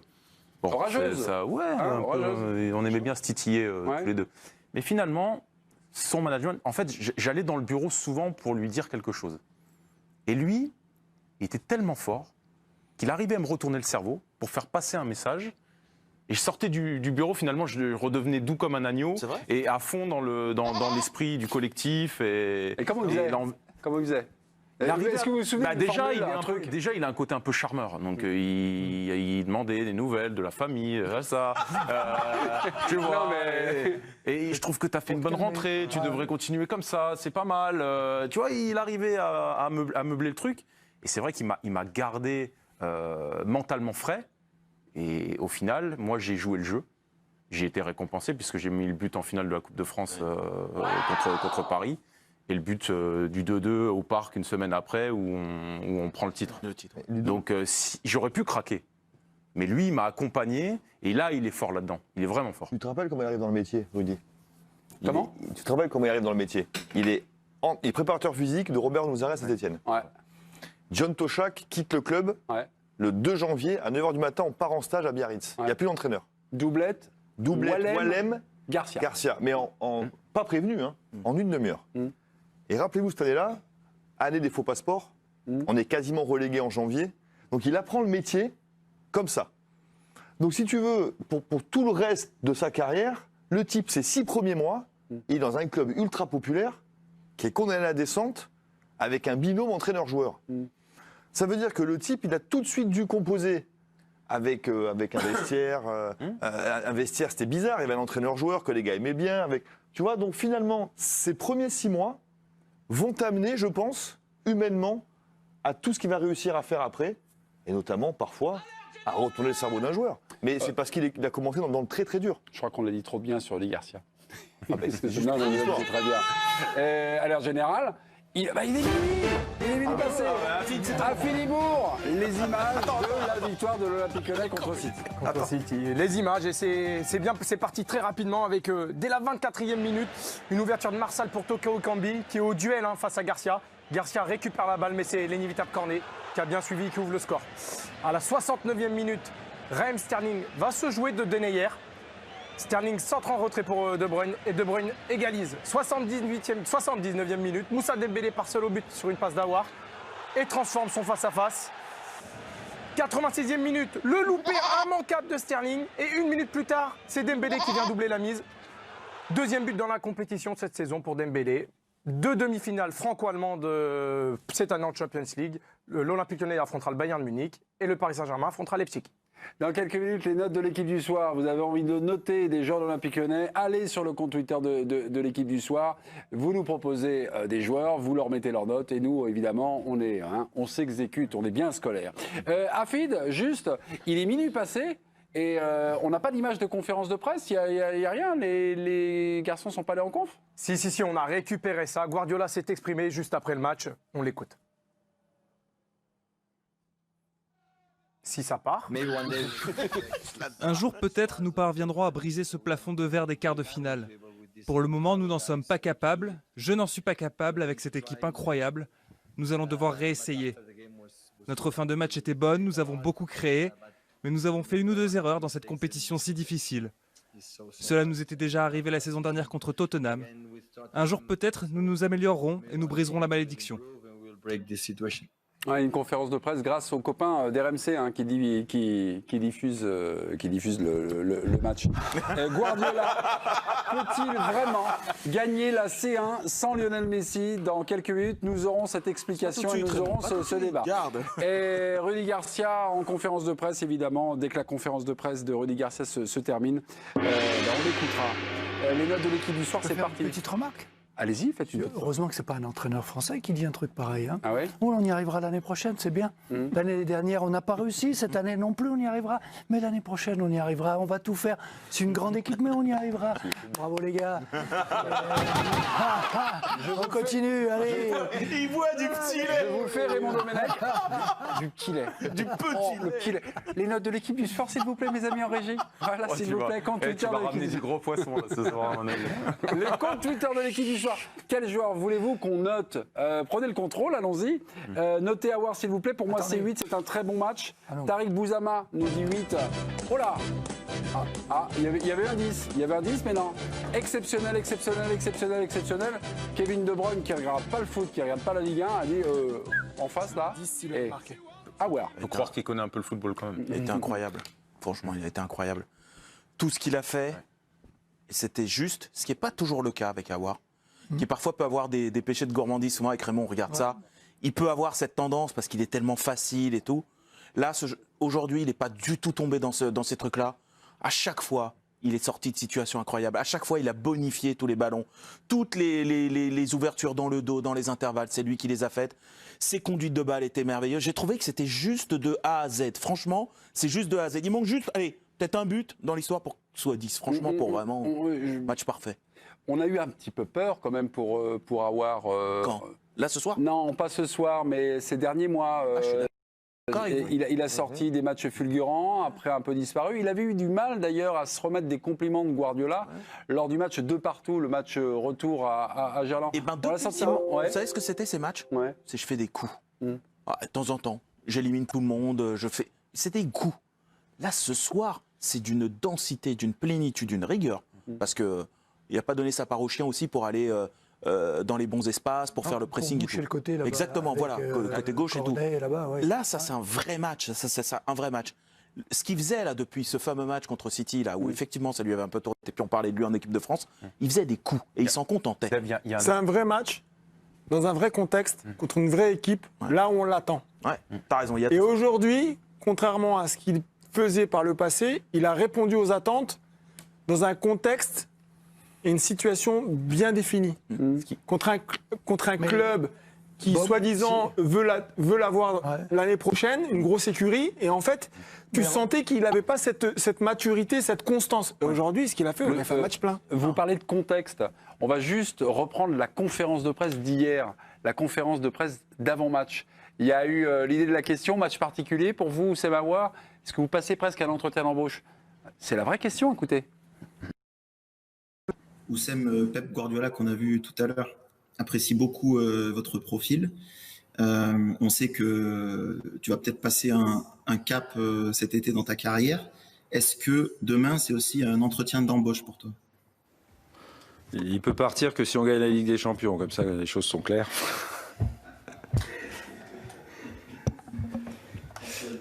Un entretien d'embauche, non, mais en tout cas, bien entendu, c'est toujours flatteur de voir son nom associé à de telles équipes. Après, pour être honnête, je trouve ça un peu déplacé de parler de mon cas, notamment avant un match d'une telle importance. C'est bien.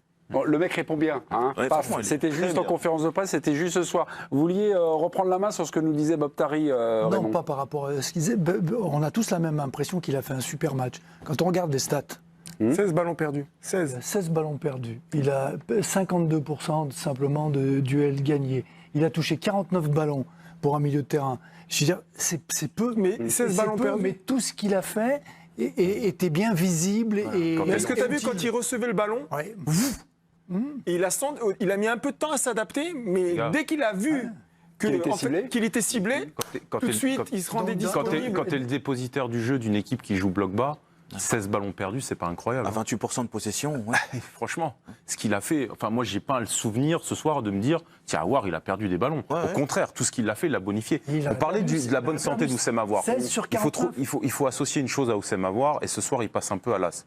On lui a trouvé un allié technique. Cacré? Non, Cacré, il est... Et surtout Guimarães. La relation entre les deux, 1er juin, 2e juin. C'est fluide. Hop, tu colles, impeccable, et tu peux lancer les... Et c'est ça qui te permet. Si t'as pas, non, mais si t'as pas Aouar et Guimarães, il est quasi impossible d'aller chercher Ekambi en profondeur, toucher Memphis. C'est parce qu'il y a cette espèce de fluidité. Mais ce qui a manqué contre la Juve, ce soir, ça a été aux petits oignons. Les notes de l'équipe du soir vont se poursuivre, mais le direct aidant, nous allons aller à la conférence de presse de Rudy Garcia. Rudy, c'est à vous. Against Manchester City, it's quite easy for a coach. But we're very proud of what we've done and very proud of my players, first and foremost. 3-1 contre une des équipes favorites pour jouer à la Champions League, ça veut dire We've beaten one of the Champions League favourites by 3-1. That shows that we produced a very good performance. We're very good in every area of the park. We won the tactical battle. We also won the communication. On s'est encouragé.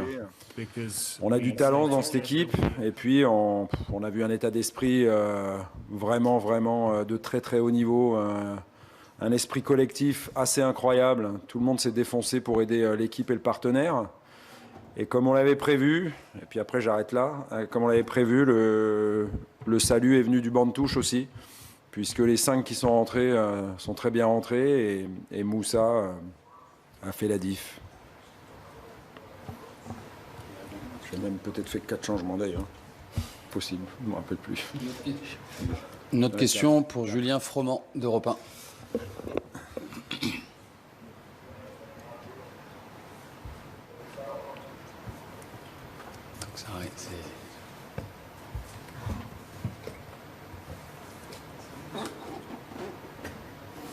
Ça met un peu de temps.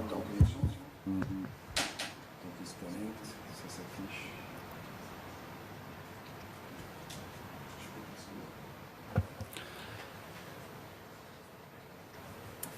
autre question pour Christophe Remise du Figaro. Bonsoir messieurs, félicitations. Une question pour tous les deux, une question pour Maxwell pour commencer. Qu'est-ce que c'est la recette pour marquer contre Manchester City à chaque fois? La recette, je ne sais pas, il n'y a pas spécialement une recette particulière. Le plus important, c'est de respecter les consignes du coach et être costaud défensivement. Déjà faire le travail défensif et après on sait qu'on pourra se procurer des occasions devant. Donc ce soir, ça nous a réussi. Je suis vraiment très content pour l'équipe, pour l'état d'esprit affiché par les mecs. Donc c'est super. Qu'on continue comme ça. On a posé la question ces derniers jours sur l'arrêt de la Ligue 1 et le physique, la question du physique. On se demandait avant le début de la compétition si ça allait être à l'avantage, un inconvénient, si les autres équipes n'allaient pas être un peu cramées, etc. Qu'est-ce que vous pensez du physique ce soir? Est-ce que ça a été, vous avez senti vos joueurs plus frais que ceux de City ou pas? Il y a deux choses. Déjà, on s'est adapté à l'arrêt de la Ligue 1 et on a fait quand même 2 mois, 8 semaines de préparation, c'est assez énorme. Donc Paolo Rongoni, notre préparateur physique, a concocté ça à merveille pour les joueurs. Et puis il y a quand même une chose aussi, c'est que la tête guide les jambes. Ça n'a pas empêché certains de mes joueurs d'être très fatigués à la fin. On a vu Marsal, je crois, avec des crampes. Mais quand on joue City, quand on mène 1-0, puis quand on mène 2-1, je pense qu'on a vu combien les joueurs étaient capables de puiser au fond d'eux-mêmes et de trouver des ressources parfois même insoupçonnées. D'ailleurs, j'en profite pour dire qu'il va falloir absolument qu'on récupère bien. Le match contre le Bayern va arriver vite. Mais bon, généralement, on récupère mieux quand on a gagné. Et celle-là, c'est une grande victoire pour nous et pour le football français. Conf de Rudy Garcia. Tiens, justement, notre docteur Tari, hier, bah oui, professeur même ce soir, hier le Bayern s'est qualifié, le match est mercredi, ce soir Lyon se qualifie, un jour de moins de récupération. Est-ce que c'est rédhibitoire ça? Comment on gère ça? Est-ce que déjà il y a un avantage Bayern par rapport à ça, physiologiquement au niveau de la récupération? Oui. C'est combien de jours? Dimanche? Je veux dire, 24 heures à ce niveau-là, ça joue. Hein. C'est indéniable. Là, on parle d'une performance, on parle de sport de très très haut niveau, on parle même de sport de haute performance. Maintenant, la capacité, c'est sur l'aspect cérébral. Les deux équipes sont euphoriques. Aujourd'hui, ce qui est important, c'est comme tout se joue à Lisbonne, ils ont la maîtrise sur les joueurs. C'est-à-dire, ils savent où ils sont, ce qu'ils font, dans quelles conditions ils vont récupérer. On a compris. Non, mais c'est important. Ouais, on a compris. C'est important parce que tu peux mettre de récup en place. Individuel en fonction des efforts physiques qui ont été faits. Tu vois, je prends un exemple, il y a des joueurs qui ne vont pas réussir à dormir, on va peut-être leur donner un petit truc pour dormir. Il va peut-être décaler l'entraînement à demain soir pour laisser justement les gars dormir un peu plus longtemps, même s'ils se couchent tard. D'avoir un peu tout le monde, ça fait partie du management. Raymond, après une performance comme ça, le coach, donc Rudy Garcia, va voir son staff médical, va voir son truc, on va s'ajuster. Tout de suite, il y a un petit débat sur la suite. Quand est-ce qu'il arrive, ça? Là, demain matin. Demain matin? Tranquillement, là, ils vont rentrer, ils vont récupérer, voir les soins. S'il y a des petits bobos, c'est les médecins, les kinés qui gèrent tout ça. Et demain matin, ça c'est organisé. Demain matin, c'est la réunion du staff. Là, on est dans le contexte d'une grande compétition européenne. C'est un championnat d'Europe, c'est une Coupe du Monde. Là, par contre, on a tout le monde sur place. Par exemple, après le match, voilà, il y avait le petit repas, la petite collation qui est importante parce que justement après les efforts, ce qu'on appelle les fenêtres glucidiques sont ouvertes, donc tout ce que les joueurs vont manger ou boire, ça aide à la récup, ça fait partie du process. Il y a sûrement avoir des bains froids tout de suite après le match. Il va y avoir les kinés qui vont tout de suite intervenir pour que justement ils puissent récupérer et gagner du temps, parce qu'à ce niveau-là, 1 heure, c'est important, parce que d'un point de vue général, si le match est à domicile, les joueurs rentrent chez eux, on ne maîtrise pas ce qu'ils mangent forcément. Alors soda, pizza, junk food. Voilà, il y en a. Et ce qu'ils font. Mais surtout, c'est ce qu'ils font. C'est-à-dire qu'il y en a, ils vont pas réussir à dormir, ils vont jouer aux jeux vidéo jusqu'à 4-5 heures du matin. Ok. Là, non. Les notes continuent. Donc là, ils peuvent à l'hôtel, ils peuvent couper le Wi-Fi en plus. À 1h. Casser l'ambiance. Lopez, un gardien incroyable. Pour moi, c'est 9. C'est Casper qui pose la question. Qui Lopez, Anthony Lopez. Ça fait 1 heure que Jérôme Alonso patiente. Quand est-ce qu'on va parler de Lopez? C'est pas possible ou quoi? Vous n'aimez pas les gardiens dans cette émission? 8, c'est un match très bon. Ouais. Et en général, c'est exceptionnel. 6 arrêts ce soir. Jérôme Alonso. Juste un bémol, Mémé, vous avez dit tout à l'heure, il vous a bluffé. Il ne m'a pas bluffé, au contraire. Parce que bluffer, c'est quand je suis surpris de la performance de quelqu'un. Lopez, ça fait quand même maintenant, je pense, 3 saisons qu'il a plus de 50 matchs par saison et que sur les 50, il en fait 42 bons. C'est quand même l'homme sur qui se repose beaucoup Lyon depuis longtemps. Jérôme, je peux te poser une question? Oui. Est-ce que il fait un match top, ok. Est-ce qu'il fait quelque chose qu'il ne doit pas faire ce soir? Est-ce qu'il y a un truc où tu te dis il a sauvé le machin, ou est-ce que les arrêts qu'il fait, même s'ils sont spectaculaires, c'est quand même des arrêts qu'il doit faire? C'est exactement pour ça que je lui mets 9. C'est parce que tout ce qu'il a eu à faire, il l'a très bien fait dans un match très difficile. Toi, tu réagis là comme par rapport à Lyon. Voilà. Ils n'ont pas fait de trucs extraordinaires, donc ils ont fait juste ce qu'il fallait, donc c'est pas bon. C'est que 9, pour être exceptionnel pour moi, c'est qu'il faut faire quand même le truc. Demain. Non, mais je réponds juste à Raymond. Le 9 exceptionnel, tu vois, c'est le match de Lloris, mettons, contre l'Uruguay ou quelque chose comme ça, où tu fais un arrêt qui est vraiment hors norme et qui l'a fait changer le match. Là, ce qu'il fait, je trouve que les buts, s'il les prend, s'il prend les tirs. Je vais t'expliquer qui fait changer le match, on en a parlé pendant qu'on était ensemble. Lopez, ça sera le plus petit gardien des 4 demi-finalistes. Ok. Il fait 1m81. Ouais, dans ces eaux-là, et tous les autres sont à 90 et plus. Il n'est pas à 85? C'est celui des 4. Il est à 85, Lopez, ou un truc comme ça. C'est celui des 4 qui sort le plus dans les airs. Et ce soir, il a fait 5 sorties aériennes dans des moments brûlants, quand il y avait des joueurs de Manchester autour de lui. Ça, il n'y a plus beaucoup de gardiens en Europe qui le font, puisqu'on en parlait encore hier, c'est plus la norme. Il en foire une en première période. Hein. Pardon? Il en foire une en première période. Il en foire une, mais quand t'entends 8, c'est sûr qu'à un moment donné. C'est sûr que le mec qui entend 0, il en foire. Non mais Dave, le mec qui sort 0 fois, il en foire 0. Oui. Le mec qui sort 8 fois au carton avec autour de lui 10 mecs d'1 m 90, il peut en foirer une. Mais il fait une sortie kamikaze à un moment donné où il. Donc moi je mets 9 parce que pour terminer, moi je disais toujours il y a le facile, le moyen et le très dur. Mais si dans le moyen, t'es impeccable, ben c'est un super match. Ok. 1m84, c'est la taille exacte d'Anthony Lopez. Benoît Cosset, notre mascotte, le porte-bonheur des clubs français, nous attend du côté de Lisbonne. Où êtes-vous, mon cher Benoît? Faut le laisser. Écoutez, je suis devant l'hôtel des Lyonnais. On attend les Lyonnais impatiemment. J'ai le directeur de l'hôtel qui vient de rentrer. Je lui demanderai si il a l'intention de couper le Wi-Fi ou non. Donc pour Raymond Domenech, je ne pense pas parce que je rappelle, les Lyonnais n'ont pas privatisé entièrement l'hôtel. Ils ont privatisé seulement 2 étages de cet hôtel et on attend avec impatience les Lyonnais et également le président Jean-Michel Aulas. Peut-être s'arrêtera-t-il à notre micro pour une petite réaction à chaud. On sait que dans ces moments-là, Jean-Michel Aulas peut s'arrêter à nos micros et peut-être nous donner quelques mots donc après cette soirée extraordinaire qu'on a vécue dans Lisbonne. Alors il faut bien dire, Mémé, on a vu des images tout à l'heure de joie. Il y a eu des joies très concentrées, notamment dans les endroits où il y avait des supporters français. En revanche, pour avoir traversé un petit peu Lisbonne, c'était pas non plus l'euphorie. Hein. Toujours pour cette Ligue des Champions, il y a très peu de supporters malheureusement ici à l'hôtel pour accueillir les Lyonnais ce soir. Okay. On peut faire un plan, Benoît, sur les comités d'accueil des supporters par Anne-Sophie? Pardonnez-moi, je fais la réelle. Alors ouais, Anne-Sophie va vous faire le plan. Voilà, regardez bien. Tout à l'heure au départ, d'ailleurs, je ne sais pas si vous avez vu les images que nous avions filmées du départ, il y avait une vingtaine de supporters qui étaient présents. Là, ils sont une quinzaine, on va dire, pour accueillir les Lyonnais. Certains sont venus en scooter. Il faut dire que les Lyonnais sont à l'extérieur de Lisbonne. Hein. Ils sont dans la cité balnéaire de Cascais.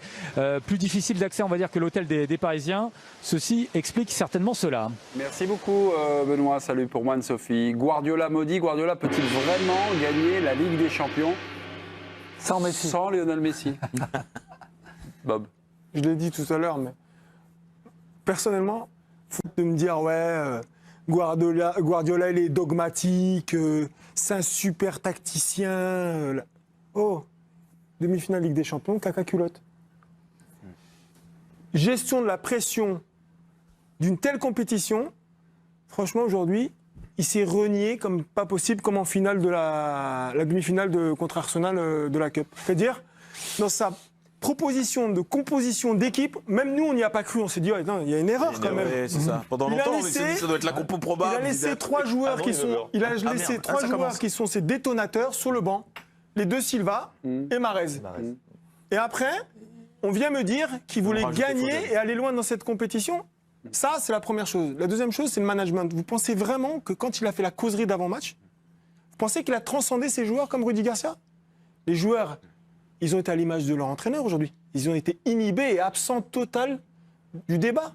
Contrairement à Lyon, où tous les joueurs étaient à 100% et ils ont répondu présent. Si à la base, ils ne comprennent pas la composition, c'est sûr que ça aide pas. Tu vois, s'ils adhèrent pas à la base, c'est sûr que... Est-ce qu'il a un problème psychologique avec cette Ligue des Champions? Ce génie du jeu. Il y a un truc qui est frappant, c'est que toutes ces éliminations, là, depuis qu'il est à Manchester City, 2017 contre Monaco, il était favori. 2018 contre Liverpool, il était favori. 2019 contre Tottenham, il était favori. Et là, j'en parle même pas aujourd'hui. Il y a quand même quelque chose quand même de l'ordre de ça. Et c'est, je pense, qu'il est rattrapé, en tout cas c'est ce qu'il montre, une forme de surpression, où il se met lui-même à défaire ce qu'il fait. Mais pourquoi il change sa recette? C'est ce que je demandais à Raymond. Là, pour le coup, moi je m'en remets à toi. Qu'est-ce qui peut se passer dans la tête d'un coach qui te récite le football, allez, qui est pas loin d'être le plus beau football d'Europe, allez, dans les 2-3? J'ai une question pour Raymond, peut-être que ça va vous aider. Allez-y. Est-ce que quand on a vraiment... Enfin, on sait que Guardiola est obsédé par le foot, on sait tout ça. Est-ce qu'il peut préparer trop? C'est-à-dire qu'il a toutes les informations, et avec toutes ces informations, tout d'un coup, il y a une mauvaise synthèse, il y a vous voyez ce que je veux dire? Est-ce qu'on peut parfois trop préparer? Je suis d'accord avec Bob. Je veux dire, on crée des légendes. On crée des trucs. C'est une légende, Guardiola. Non, il a gagné des titres. Il a gagné extraordinaire. Guardiola, c'est une légende. Mais il a le droit. On les crée, mais on les crée, on a l'impression que c'est artificiel. Il a perdu le mojo. On parlait de Mourinho. Il a perdu le mojo. C'est pas Mourinho, c'est Guardiola. Non, mais attendez. Là, force est de constater que sur cette dernière compétition, il a perdu le mojo. On peut dire ce qu'on veut. La question qu'on doit se poser, c'est pourquoi il change sa recette? Ça marche. Et pour moi, je vais être un peu schématique, il s'enflamme. Il s'est dit, je suis Guardiola, je vais tous les impressionner, je vais changer l'équipe encore, parce que mes joueurs sont capables de s'adapter. Non? On va faire ça en quart de finale. Je pense le contraire, moi. Je pense le contraire, il s'est mis une telle pression. Quand on est entraîneur, moi qui commence je suis au niveau BEF, donc je ne suis pas au niveau Guardiola. Tu ne peux pas imaginer déjà à entraîner un faible niveau, le nombre de trucs qui passent dans ta tête sur la façon dont tu peux améliorer ton équipe, sur la façon dont tu peux faire des trucs que tu as vus, des joueurs, les ressentis, le feeling, les associations, les binômes. En fait, ça fonctionne constamment, c'est terrible. Il est possible que Lyon, il y a un truc avec Lyon. Il le sait. Il se dit, peut-être que... Il faut que je fasse un truc différent. Il finit par lui-même se dire, je vais s'embrouiller. Mais forcément, on est forcé de constater. Je suis assez d'accord avec toi. Il a quand même, c'est pas l'entraîneur du coin, quoi. Faut quand même respecter ce qu'il a fait. Il a mis quand même en place des choses qui sont suivies par des gens qui, lui, il a même pas arrêté. Il y a des gens qui suivent sa philosophie depuis des années. Donc il faut respecter ça quand même. Mais ouais, il y a un certain détachement par rapport à Guardiola, le jeu de possession, tout ça. On est en train de basculer vers un autre type de coup. Juste quand vous parlez de Guardiola, n'oublie pas que son maître, c'était Cruyff.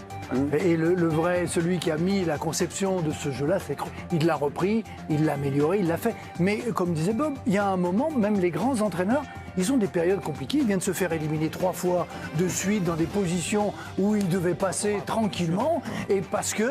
Comment tu dis? Mojo. Le mojo, il a loupé juste avant. Ah, caca culotte. Voilà. Mais rien ne dit qu'il s'il prend une année sabbatique, par exemple, qu'il arrête. Il reprend un club. Mais oui. Il est tout à fait capable de la gagner sans Messi. Personne n'a dit. À Philibourg, sur les réactions en Angleterre sur cette élimination, est-ce que c'est Guardiola qui est responsable? Non, pas forcément. C'est surtout l'international anglais Raheem Sterling qui est pointé du doigt après son loupé à la 86e minute, le but ouvert. Donc là, c'est le Daily Mail qui dit Manchester City sort de la Champions League contre Lyon après l'incroyable loupé de Raheem Sterling, le but ouvert. Ensuite, il y a The Guardian, Dembélé double et Sterling loupe quelque chose d'horrible et City sort. Ensuite, on a l'Express. qui dit la même chose, c'est Raheem Sterling, l'incroyable loupé, horror miss de Raheem Sterling. Voilà. Pas un mot sur Mais c'est Guardiola. C'est ça l'avantage. C'est la légende. On est là-dessus, on reste sur l'idée qu'il est le meilleur, il sait tout faire et il réussit tout.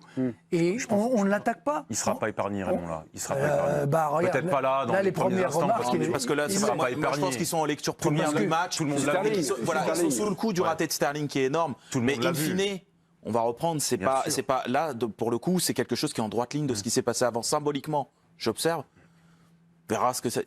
Hier, c'est la chute de Messi. Et la chute grandiloquente de Messi, quand je dis Messi, pas Messi lui-même, mais d'un certain football. Et qui était incarné par qui? Par Messi et par Guardiola. Les deux sont tombés très très haut, dans des façons différentes, mais très très haut. Ce que j'entends depuis tout à l'heure et qui filtre, c'est qu'on est passé à un nouveau type de football, peut-être même à un nouveau type de manager. Un football plus de transition, plus direct. Des managers qui sont peut-être un peu moins sur le côté théoricien du foot, un peu moins chercheur et peut-être un peu plus managérial. Et bien peut-être que ces deux chutes-là, un peu... On a changé d'air. Un peu. Enfin, un peu. Peut-être. Ouais. Bah, quand on voit les entraîneurs, celui de Leipzig, et le jeu qu'ils pratiquent, c'est pas une équipe avec des stars, bien sûr, mais c'est un jeu athlétique, technique, organisé. Je veux dire, ça va vite. Ça va vite. J'ai dit, il n'y a pas de temps mort et c'est préparé. C'est pas, on réfléchit comment on va faire, comment on va déjouer, quel plan on met. Non, ça va vite. Ce que j'ai vu de City là, c'était un football d'il y a 10 ans. Rudy Garcia en conférence de presse, on l'avait un petit peu coupé comme ça pour reparler de Rudy Garcia, pour vous donner la parole sur les notes. Rudy Garcia a évoqué le prochain match, mercredi, face au Bayern. Voilà, on savait que Pep Guardiola pouvait nous concocter une surprise sur le plan tactique, parce que c'est un maître en la matière. Le fait qu'on ait sorti City ce soir, ça n'enlève rien au caractère exceptionnel de cette équipe et de son coach, mais ça rehausse bien évidemment notre performance. Donc on a fait un exploit ce soir, on a fait un exploit contre la Juve et on espère que l'adage jamais 203 pourrait éventuellement se vérifier, parce qu'il faudra faire un exploit pour aller en finale. On écoutait religieusement Rudy Garcia. Quand Bob Tarré nous dit, vous avez une lecture un poil différente de Guardiola par rapport à ce match, alors c'est quoi? Alors quand je dis qu'il était ambitieux ou audacieux ou peut-être arrogant, peut-être qu'il était déjà dans la projection de protéger ces trois joueurs un peu détonateurs dans l'optique du Bayern, en se disant, je reste sur une bonne impression contre le Real. C'est ça, c'est grave. Mais sur un match, il se dit, c'est l'Olympique Lyonnais. On a éliminé le Real en double confrontation. On est dans une bonne dynamique. J'ai les joueurs pour, j'ai le banc pour.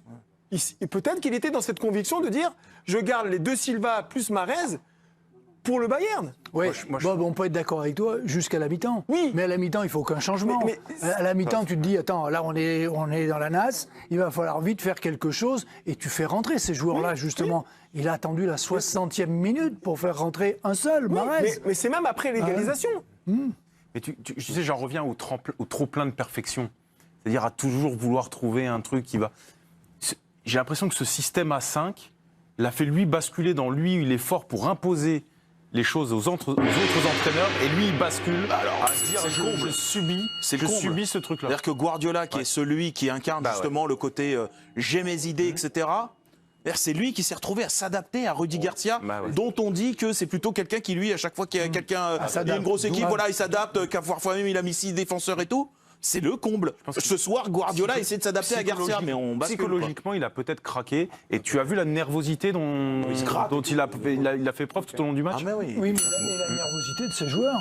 Parce qu'il a eu Walker qui est venu discuter avec lui. Il a eu avec Fernandinho aussi pendant le match, qui sont venus. Ederson, qui est un top gardien, qui relâche comme ça. Et Sterling, qui est devenu un top joueur, et de la met à 15 mètres au-dessus. Ederson qui relâche, c'est juste la continuité de son match pourri. Parce que sur le premier but, il plonge pas. Bien sûr. Et sur le deuxième, il a pas. Dans quel état d'esprit il est? Donc voilà. C'est bizarre. C'est quand on garde. Sterling, il fait une saison incroyable depuis 2 ans. Le gardien, Sterling. T'as tout fait. Vous êtes bavard, nous allons presque avoir très très peu de temps. Mais ce soir, l'OL et le Paris Saint-Germain sont en demi-finale de la Ligue des Champions. C'est une première historique. Jamais dans l'histoire de la Coupe d'Europe, jamais on avait eu, enfin depuis en tout cas les années 90, 2 clubs français donc dans le dernier carré de la plus prestigieuse compétition de clubs. Il y a eu une fois où ça s'est produit en 93, mais c'était en C3, c'était en Coupe de l'UEFA, pareil au C'était prestigieux à cette époque, la Coupe de l'UEFA. C'était prestigieux. C'est très prestigieux. Alors, première historique, est-ce que pour vous, c'est le niveau des clubs français ou est-ce que c'est la formule qui les avantage? C'est quoi? Quel élément de bascule, d'après vous? C'est la formule. C'est la formule? Au moins pour le quart de finale, on ne peut pas dire, parce que Lyon a éliminé la Juve sur 2 matchs. Mais donc là, on a vu Raymond là. Sur ce match-là, oui, c'est un, mais Lyon a battu Manchester en poule. Pareil, de la même manière, il y a 2 ans. Ils ont gagné là-bas, ils ont fait nul à domicile. Mais la question psychologiquement, les clubs français sont convaincus qu'ils sont capables sur un coup, sur un match, de faire mal.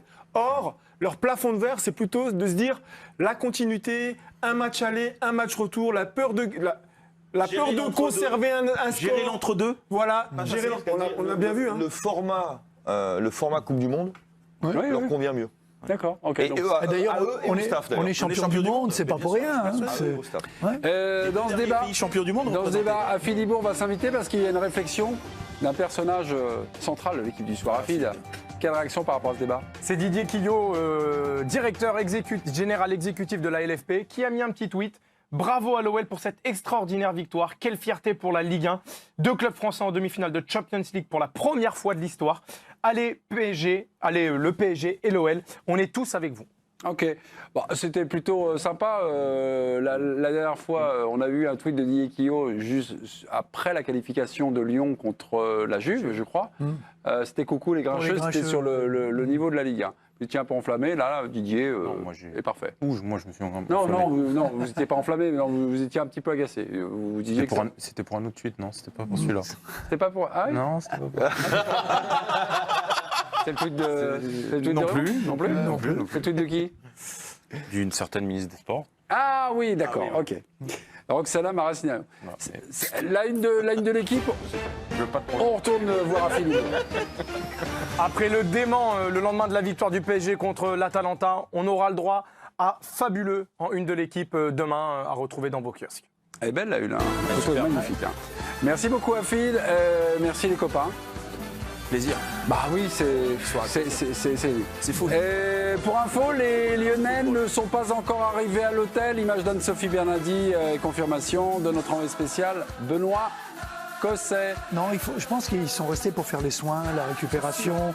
Ils vont tout faire. Ils vont prendre du temps avant de rentrer. Bon, les premières images comme ça du retour des héros, ça sera consultable sur le site L'équipe. Voilà, l'équipe.fr, comme disent les anciens, on vous embrasse. Et on se retrouve lundi. À lundi.